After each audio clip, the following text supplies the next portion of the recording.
WHO sudah jadi CHO ya sekarang. Demikian diskusi singkat saya dengan sahabat saya via Zoom dari tempat tinggalnya di Ubud, Bali. Dia seorang yang sudah bebas hidupnya, memilih tinggal di Bali, warga negara Australia sih sebenarnya. Dan saya yakin sebentar lagi dia jadi warga negara Indonesia. Dia suka banget Bali. Iya betul, World Health Organization sudah jadi China Health Organization. Itulah celetukan dari sahabat saya, seorang doktor ilmu ekonomi asal Australia tersebut. Dia penggemar Steve Bannon, di mana saya berseberangan dengan Steve Bannon. Steve Bannon adalah penasihat politik Trump, pro nuklir, tidak setuju dengan climate change. Baginya, climate change itu adalah rekayasa kaum seperti saya yang anti fossil oil, anti batu bara, pro baterai. Mungkin mentang-mentang saya punya pabrik lithium walaupun masih kecil. Sebagai pendukung Bannon, dia anti WHO yang sekarang lagi main mata dan main kaki dengan Partai Demokrat dan Cina. Dalam interview di acara terkenal Larry King Show minggu lalu yang saya tonton di Russian Today, berdasar data intelijen, Cina memanipulasi data tentang COVID-19. Manipulasi ini sejak day one, karena ketidakjujuran data inilah seluruh dunia terkecoh yang menjadikan banyak negara tidak come up dengan kebijakan yang benar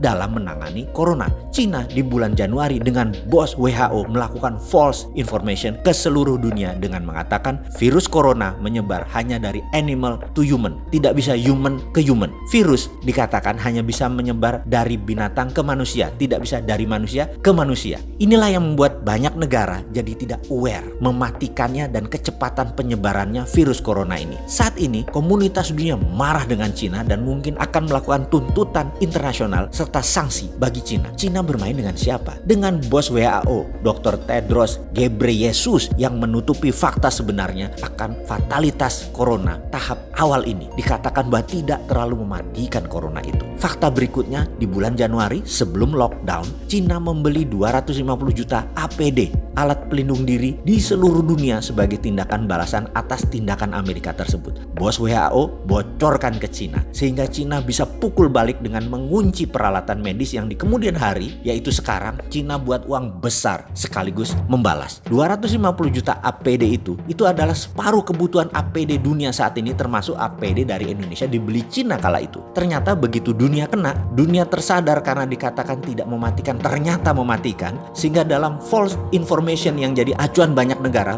yang melonggarkan pertahanan pandemiknya termasuk Indonesia. Ternyata begitu kita menyadari laporan dari berbagai negara selain negara maju yang sistem kesehatannya baik, tingkat kematiannya 4%-an, apalagi sistem kesehatan tidak baik bisa 9% seperti Indonesia. Dunia panik, termasuk Indonesia yang agak telat sadar dan baru ngeh bahwa ternyata corona 9% tingkat kematiannya di Indonesia. Akhirnya dunia beli balik APD tersebut dengan harga 10 kali lebih mahal. Nggak heran APD dari Cina itu buatan Indonesia kan, yang kayak kemarin itu Pak Ganjar melihat datanya. Indonesia pun jadi korban kong kali kong WHO dengan Cina. Strategi oknum WHO dan Cina ini sudah jadi perbincangan internasional. Dunia sekali lagi marah. Itu pun Indonesia masih ada aja pejabat yang membela Cina loh, dan masih nggak sadar bahwa bahaya corona. Bayangkan rencana jahat mereka kemudian itu, yaitu geng demokratnya Joe Biden CS, Clinton Foundation, big pharmaceutical company dengan WHO akan menjual vaksin ke 7 miliar manusia dengan cepatnya terpapar kalau dunia melonggarkan pandemik. Ini big business dan ini menjadi senjata untuk menjatuhkan Trump.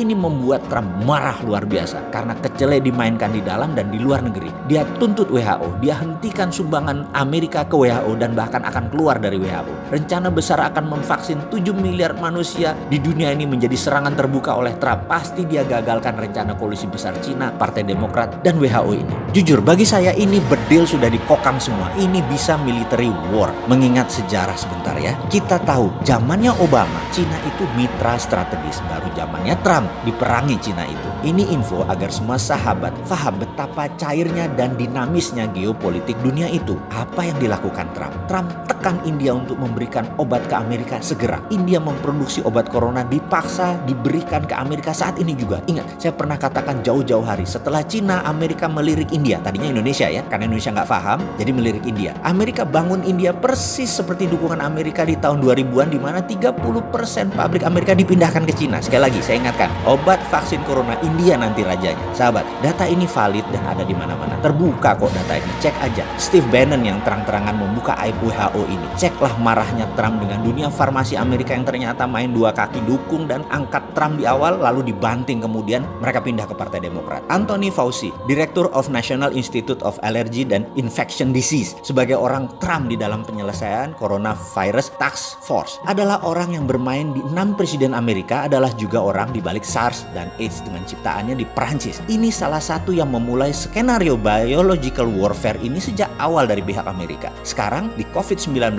kita sudah menemukan fakta ada pengayaan atau enrichment, ada unsur AIDS di dalamnya virus tersebut hingga menyerang imunitas korban. AIDS, SARS, COVID-19, Anthony Fauci. Sound familiar? Udah mulai nyambung? Oke, bajingan kabeh mereka itu. Inilah kejamnya dunia saat ini yang kalau kita tidak paham, ini seakan-akan hanya pandemik cacar seperti biasa. Kedepan sebaiknya kita lupakan informasi negara propaganda tersebut. Lupakan pejabat di tanah air yang melindungi bisnisnya dan koleganya, terutama yang bermitra dengan asing. Kita buat vaksin sendiri. Kita perangi pandemi COVID cara kita. Kita produksi ventilator dari sahabat Masjid Salman segera. Saya sudah pesan ventilator itu 100 unit melalui sahabat saya di sana. Bahkan kalau sahabat mau sumbang ke sahabat di Salman, silahkan saya kirim linknya. Kita perlu 1000 lebih ke depan alat ventilator ini. Ayo urunkan tangan Anda membantu sesama. Kita segera beli alat tes murah independen karya putra bangsa Indonesia di Silicon Valley, Santo Purnama. Kita selesaikan COVID gaya kita. Swasta beli langsung. Setiap orang boleh bergerak atas nama kemanusiaan. Memang gak capek bermitra sama negara jago propaganda yang meledakkan satelit Palapa N1